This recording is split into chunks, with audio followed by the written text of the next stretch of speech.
Hey everybody, this is Paul, and it's been about 9 months since we met Gary Matsuoka at Laguna Hills Nursery. Hopefully you saw that video. And today we're going to talk about how I pot my dragon fruit, and this is what the potting soil looks like now that I use. So these are basically Gary's best top pot ratios, and I've repotted this whole section in the past 9 months, and you can see just how happy these plants are. Here's an unknown, it's probably Sugar Dragon. And then here's Voodoo Child just going crazy right now, you can see. I got plenty of pollen, and I hand pollinated these last night, and they smell great. But what I want to show you is, come down here, you just see the overall health of these plants this season since I've made the switch. So all of these used to be in Fox Farms potting soil, which did great for about 3 seasons. It was held a bit too much, retained a bit too much moisture, but I was having some fungal issues. So if we head up here, let me show you kind of what I mean. This is a Nicaraguan red, and this one did great in Fox Farms potting soil, but you could just see that it had more fungal issues. You could see all the fungus last season, and we did have more fog in defense of this plant, but just after about season 3, for at least personally, when I used Fox Farm potting soil, I got a lot of fungal issues, and you can see here, this one had stem rot.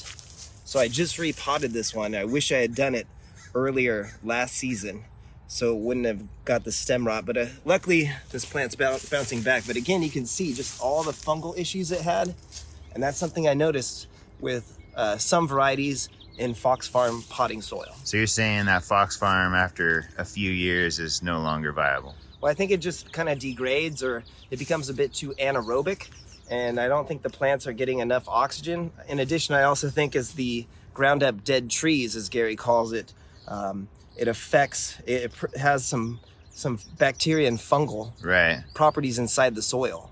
Yeah, I remember Gary was saying how the marijuana farmers, they use it, but they rotate their soil every year, so it doesn't really affect. It's great if you can repot your dragons every 2 to 3 years, in my experience, maybe 3 or 4. But this one I got too late, and you can see just since I repotted it, the growth seems a lot cleaner and healthier. Right. Now you can see down here, I made the switch, and this plant, this is the Black Dragon, and it was not doing so well in Fox Farm. It also had the fungal issues, as you can see, but I repotted it, and you can just see all the new growth. This thing is thriving. Yeah, it does look better.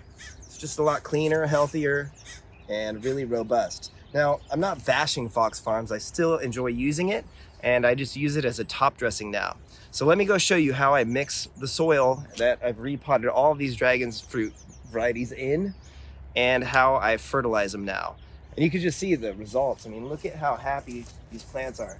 I have no sun protection on them. They're green. They're not stressed out. They have way more branches than they should. I need to prune some of them, as you can see. This is Connie Mayer. And they're just thriving. Even this Pink Panther just going crazy this season with really healthy growth. So I think learning about Gary's best top pot and the ratios and the reasons why that's a better potting soil, I think you can just see the results here. These plants are really healthy. Yeah, I remember Gary saying that just pure sand was probably the best way to grow it, but it's so heavy and super heavy. Yeah, you can't. And you have to add a lot of nutrients too. Yeah, and it's the water goes right through it, so you can't really. Yeah, and I will say, look, this is my Maria Fucsia, and it's still in Fox Farms potting soil, but this is now its 3rd season. So I'm gonna have to make sure before the winter, I have to repot this plant. And it's so large, I'm gonna have to leave it in as is and just pull out the potting soil and place it in here. But you can see, I mean, I'm not saying Fox Farm is bad. It just, after 3 or 4 seasons, it starts to give me trouble with fungal issues. You just notice a difference as time goes. Especially after the 3rd season, in my experience. So I'm gonna 100% make sure that I repot this one.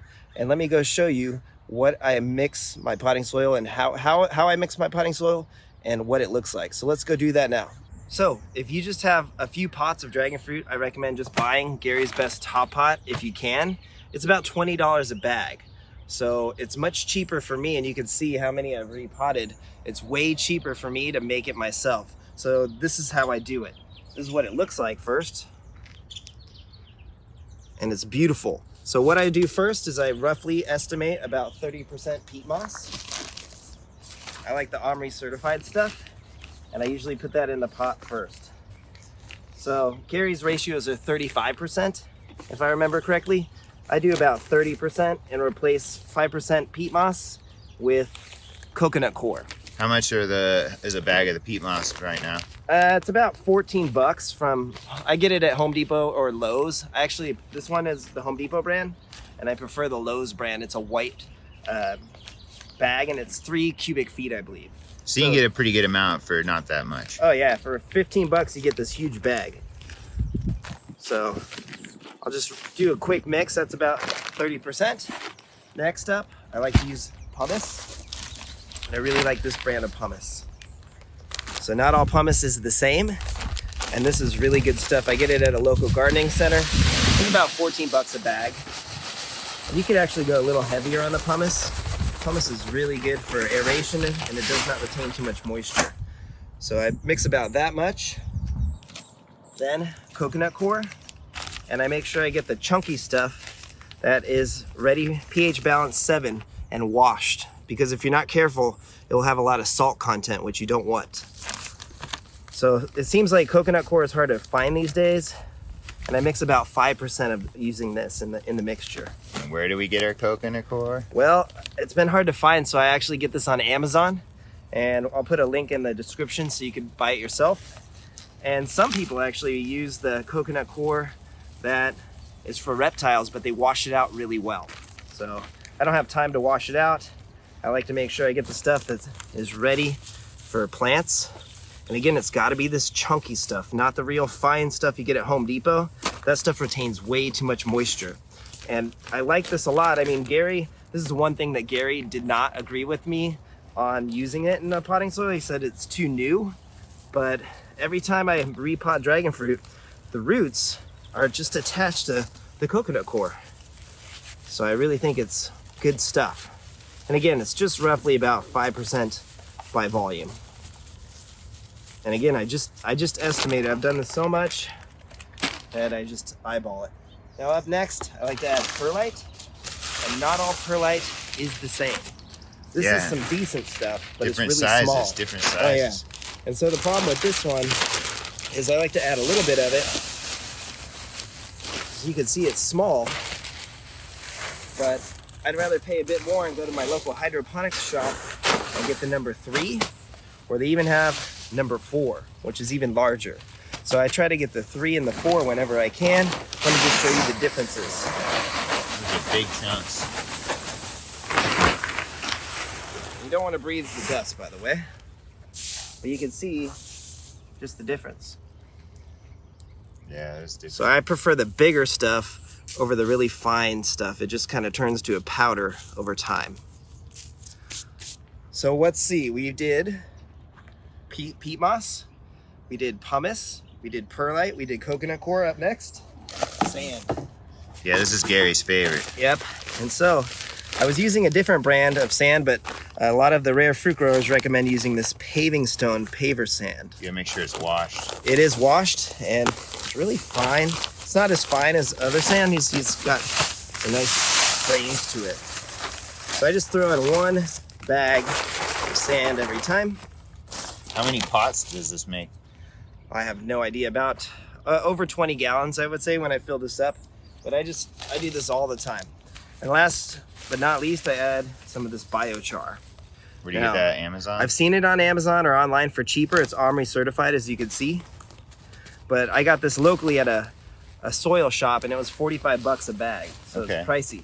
And you only use about 5%. Okay. So just like that. So next step is I give it a good mix really well. And if you saw, I actually left some of my mixed potting soil like this. I left it at the bottom of this barrel just because it requires a lot of effort to mix it, and you want it really, really mixed up well. You want to get that biochar in there. You want to get the sand spread out. You don't want too much peat moss, because although peat moss is acidic, dragon fruit prefer a slightly acidic soil, and we have alkaline water. So between our watering and with our hard water, which is alkaline, and the acidic peat moss, I've noticed it's just really, really good to the dragon fruit. They really enjoy this medium. So I could keep mixing it and show you that. That's a little boring. I just want to show you what it looks like, the finished product. So there it is. So I pot my dragons in this potting soil.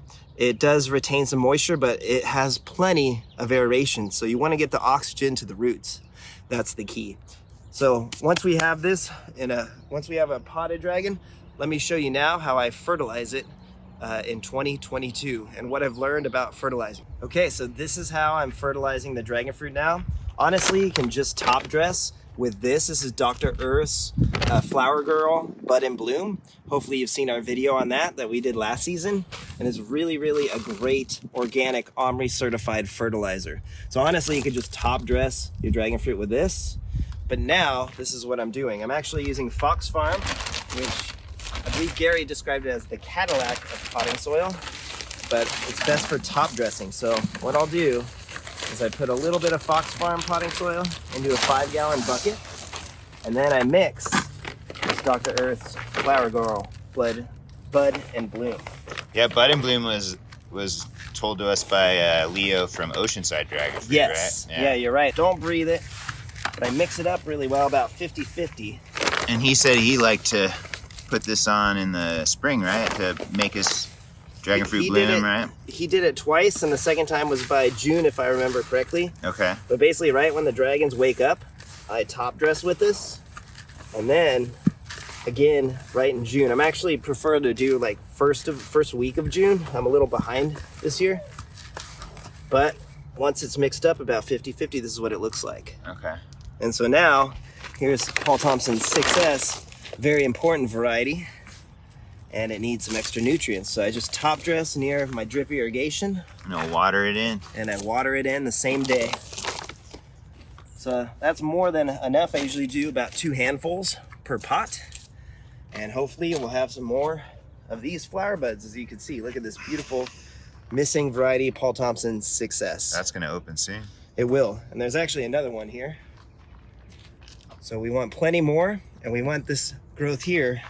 What I'm actually noticing is after I fertilize it the way I just showed you and water it in a few times, they're much greener plants. You can see there's a little stress, a little yellowing on this one. So as soon as I apply this fertilizer, these plants get a nice, beautiful dark green, and they're much happier. And they tend to shoot flower buds as well. So there you go. That's what I'm doing this season for potting soil and fertilizing. Give us a like and a subscribe. Thanks so much for your time. Have yourself a wonderful day. Take care.